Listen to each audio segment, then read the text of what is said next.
The movie begins in the remote and icy wilderness of the Canadian Arctic. A dedicated scientist named Dr. David Crippen is sitting alone, speaking into a video camera. He reads from his personal notebook, reflecting on how sometimes sacrifices must be made in the name of science. His voice is calm, but his words carry a heavy and serious tone. Suddenly, the scene changes to a disturbing moment. A woman is in distress, crying as she points to a painful bump on her forehead. When someone tries to touch it, something strange happens.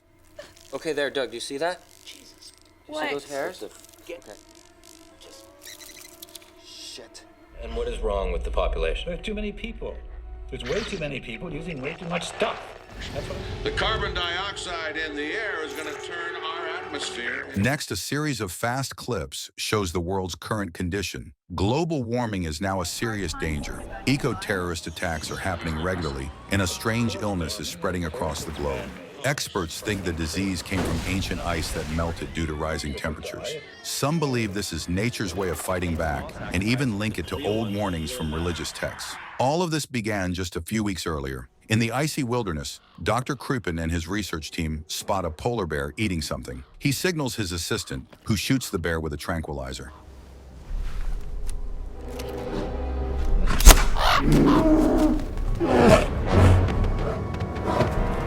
David?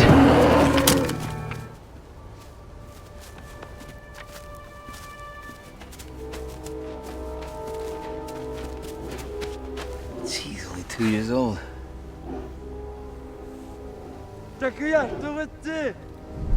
What's he saying? What did you find, man? As they approach Nuti, they realize the bear was eating the frozen remains of a woolly mammoth, a prehistoric creature long extinct. The mammoth's body is far more valuable for research than the bear, so they take the bear back to their research base and set up camp around the mammoth's location. This discovery proves the planet is warming fast. To raise awareness, Dr. Crippen invites university students to visit, including his daughter Evelyn. But right after the call, Nuti tells him something shocking. The tranquilized bear is now dead. Their early research hints that the bear may have died because of something in the mammoth's body, likely a deadly ancient parasite or virus. Worried for his daughter's safety, Dr. Crippen calls Bart, the helicopter pilot, and asks him to stop Evelyn from coming, though he doesn't explain why. David, did you tell them not to come? To call for help? Nudie is, he's much worse. I'm not much better. Hey, nice chopper. Hey, thanks. No, right in the front. Yeah, here you go. Hop in. Shoot. Effie, Hey, Bart. I was supposed to give you some sort of paperwork when I got back. So he doesn't even want me to come up there? You know what? I don't really care what he says I'm coming. That's gonna put me in a really tight spot, see, because, Sorry, Bart. Bart, left with no choice, lets her board and flies her and the others to the Arctic. Meanwhile, back at the camp, the virus has already taken its toll. Nuti, now sick and overwhelmed, has taken his own demise voluntarily. The woman Jane is also getting worse. She is lying on her side, trying to feel better, but she suddenly overhears a suspicious conversation between Crippen and Edward, talking about Nuti's corpse, wrapping it in plastic and making sure they are careful just in case.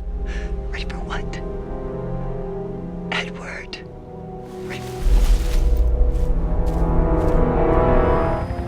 Look at that ice.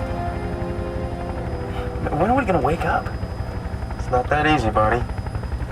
Okay, sure, but what are we really doing to stop it? I mean, really stop it. Blow some up, you know? Well, look at that ice down there. I mean, that's melting fast. When Evelyn's group lands at the base, it looks abandoned. Crippen and his team are still in the field camp. The place smells terrible, and the power is out. Bart checks the generator while the others explore the interior. There's no running water either. Hey, where you going? The restroom, is that okay with you? Did you want water? No, thanks. Look, I know I can never expect you to trust me again. You are so full of shit.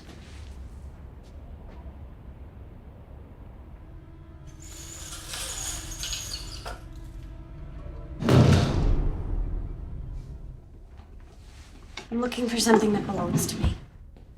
So now you know I'm willing to blow shit up. You don't really think that eco-terrorism is the answer?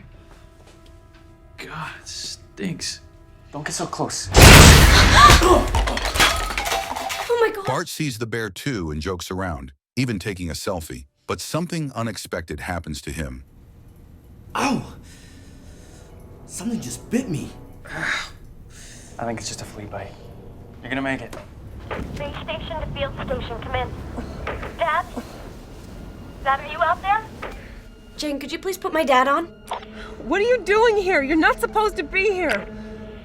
Jane, could you please put my father on? The students are here. She's on the radio.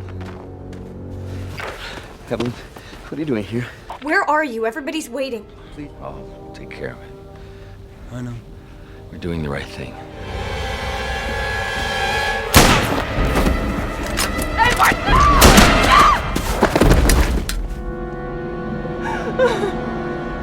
That night, Evelyn and Adam find it hard to fall asleep because of some strange noises coming from another room. At first, they're a bit tense, but they soon realize the sounds are just Ling and Federico being intimate. Their moment of passion is suddenly cut short when a large insect scurries across the floor. Federico, who has a serious fear of bugs, panics as soon as he spots it. He jumps away from Ling in fear, quickly grabs his clothes, and suggests he gets out of the room. He refuses to stay in the same space where a bug was crawling. Okay, come on, you don't understand. I can't stay here. Please, come with me.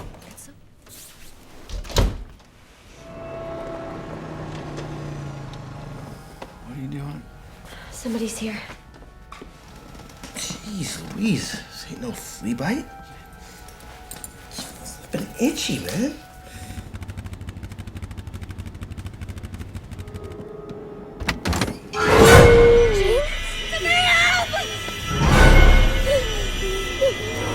What's going on? Ling also noticed red spots appearing on her face, signs of infection. Shorty, Evelyn tries calling the camp again, but gets no reply. She realizes something terrible has happened. Federico, Ling's boyfriend, agrees they should leave immediately and get medical help for both Ling and Jane, but Evelyn insists on finding her father first. Bart suggests using the GPS from the off-road vehicle to guide the helicopter to the field camp. They all agree. Adam finds Jane's camcorder, but the memory card is missing. At the helicopter site, they see someone has damaged it, likely Jane. She clearly wanted to stop anyone from escaping. Since repairs will take hours, Evelyn suggests driving to the field camp herself to see what had gone down. Just then, Ling comes running to tell them Jane is getting worse. Oh my God! Oh my God! Oh, Jane, we have to do something! It's okay. Let who leave? She can't breathe! What can I do? Tell me what to do! You're gonna stay with me, please! No. I wouldn't do that, no. Better see off the room knows what she's got. There, there's some plastic around back by the Jenny. Come on, everybody out. Just give me a minute, I knew her! Where the hell is she going? I thought we agreed to stick together. Adam. Where the hell do you think you're going? Evelyn and Adam finally reach the camp, but instead of Krupin, they find the woolly mammoth's remains. The body is covered with strange, moving parasite eggs. Oh my God, did you see that? Dad?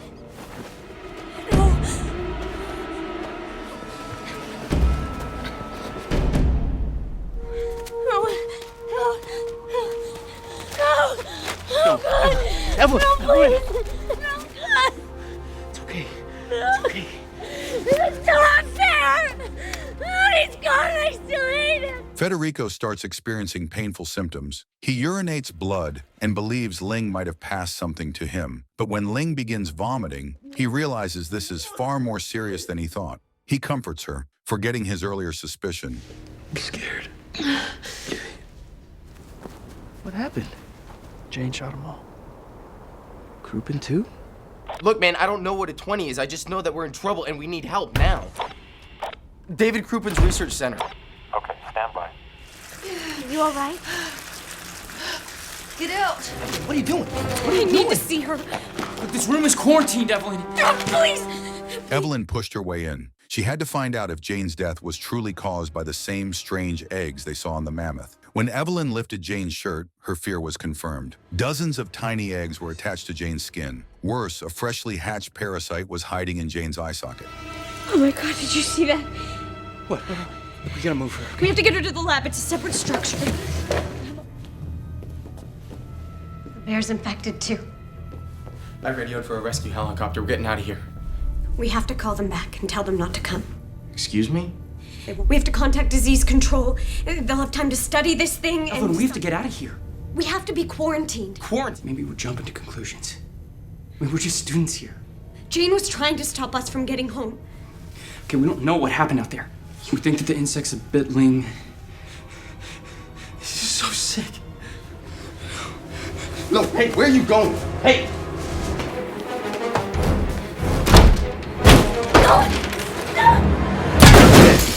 Federico is now feared by the group, and he shortly declared that he was taking charge. And until the helicopter arrived, nobody was allowed to make any contact with the outside. Right then, Ling appeared, looking weak and sick. Hey, baby. Where are we going home? Maybe you'd be more comfortable lying down. That's a good idea. Where's Freddy? I'm right here, baby. We need to seal off the room. You guys need to see this. What is that? What do you think it is?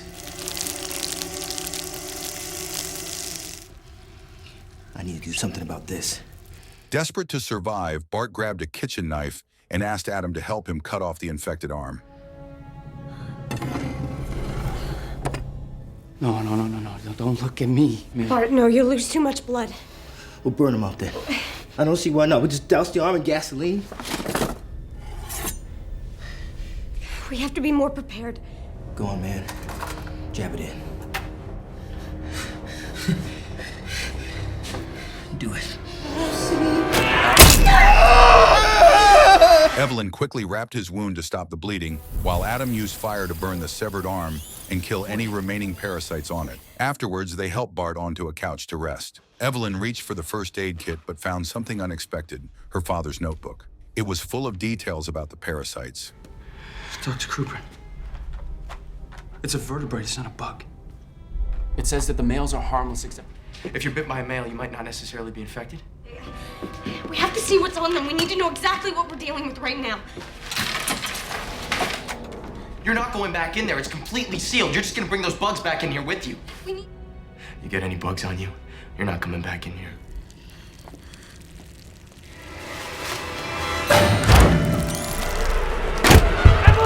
There's no fucking way she's getting in here. She's covered in bugs. No! The danger seemed to pass for now, but Federico was still nervous. He aimed his shotgun at Evelyn and told her to strip completely to make sure she had no parasites on her. Thankfully, she was clean. Just when they were about to watch the tapes, they noticed another parasite crawling into the room. Adam killed it, but then they heard creepy sounds coming from the lab. They peeked in and were shocked to see that all the eggs on the polar bear had hatched.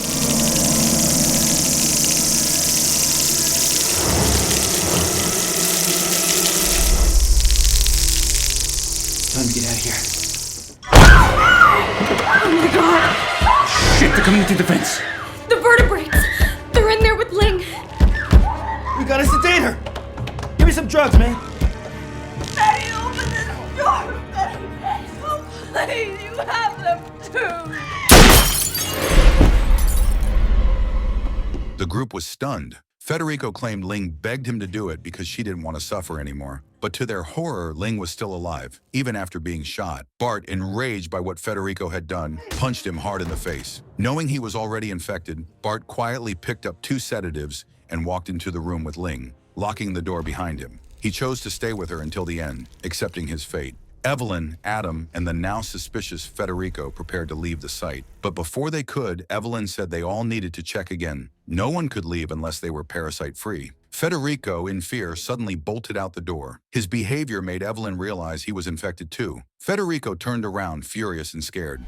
As soon as the helicopter gets here, she's gonna blow the whistle on me. I can't let that happen. I'm sorry.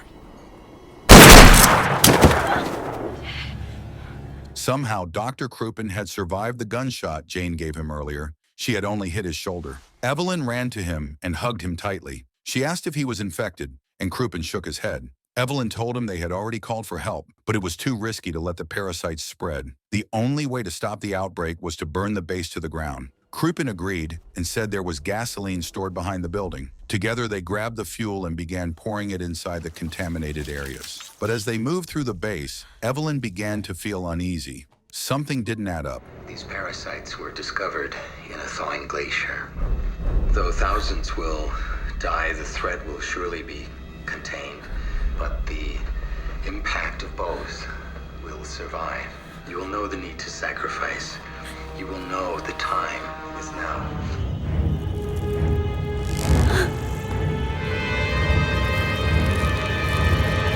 While Evelyn and Adam were still adjusting to the fact they learned, Krupin appeared from behind, holding a weapon. He demanded they hand over the tapes. Evelyn now understood why her father had done all this. He truly wanted to save the Earth, but she couldn't agree with the way he was doing it. Killing innocent people wasn't the answer. Krupin didn't care. He locked the door behind them, leaving Evelyn and Adam trapped inside while he prepared to leave. Right then, the rescue helicopter finally arrived. Krupin climbed aboard and lied to the pilot, saying everyone at the base was infected and he was the only survivor. The pilot believed him and started to take off. Inside the base, Evelyn and Adam smashed a window and climbed out just in time. Stop! He's infected! He's on the skid! He gets in, we die. Something about quarantine. We've got to put him down. Can't. He's locking us. I can't stabilize him. We need to go now. What about her?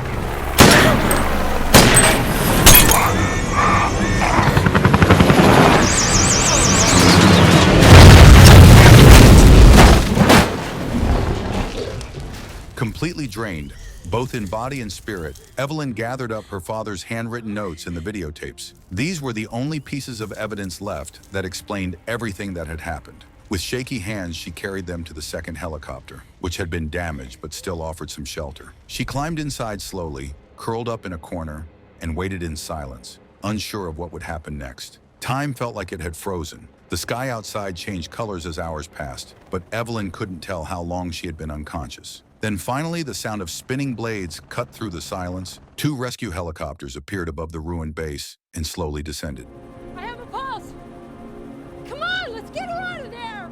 Sometime later, however, far away from Evelyn, something terrifying was already in motion, something she didn't yet know about. In the countryside, a man, likely a hunter, calls out to his dog who's been wandering a bit too far. The dog comes running back, its mouth slightly stained from something it was chewing on. The camera reveals what the dog had been feeding on, a dead bird lying nearby in the grass. That bird isn't just any bird, it's the same crow that had earlier eaten from the mammoth's infected flesh. Its body now carries visible parasite eggs beneath its feathers, clinging to the rotting skin. The hunter doesn't notice anything unusual. He simply whistles, pats the dog, and together they head toward his parked vehicle. The next moment shows the man driving off, his dog sitting in the back of the truck as they make their way toward the city in the distance. The implication is clear: the parasite has survived. It didn't die with the others at the base. It hitched a ride silently and invisibly inside the dog, and now it's on its way, straight into a crowded human world.